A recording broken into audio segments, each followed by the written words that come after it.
no, and parang gusto niya magkaroon kayo ng moment together, no, mag-usap, no, something like that, kung sino man ito, Scorpio, right? No, so kayo lang din nakakaintindi, kayo lang din ang nakakaalam nito, right? No, parang there is someone na gustong pumunta sa inyo, puntahan kayo, at parang may something na gusto niyang mapag-isa kayong dalawa, or yung kayong dalawa lang, no. Ayun yung nakikita ko rito, no, with the pause, no, parang meron tong importanteng sasabihin. So ang challenge sa'yo, kung i-accept mo ba yung invitation ng tao na to. So simple lang, 'di ba, right? Challenge na ito.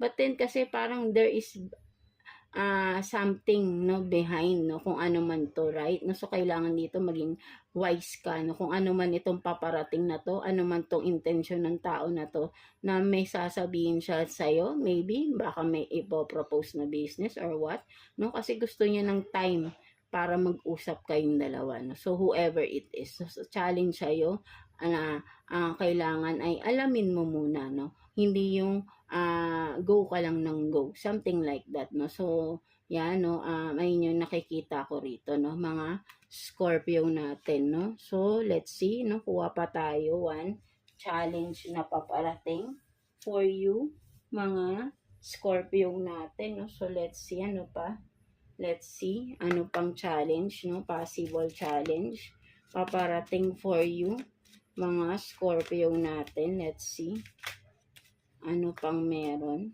paparating for you, mga Scorpio. Tingnan natin yan. So parang kay Cancer din, right? No, so turn your back and then I'm not okay.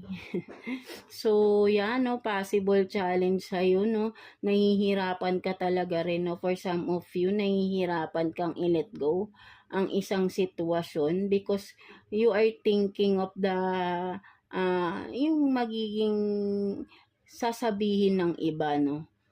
Kumbaga parang sabihin na rin natin na you are afraid, no, to turn your back, no, into something or into someone na masasaktan. Mas inuuna mo kasi yung damdamin ng ibang tao, right, no? At hindi mo inuuna yung sarili mo, no? So parang sa'yo, no, with this dog here, no, kung makikita natin, no, you are this loyal, no? Loyal ka kasing tao, no? So ang challenge sa'yo, ang hirap i-let go ng mga tao na kahit alam mo sila, hindi sila loyal sa'yo, hindi mo sila ma-let go because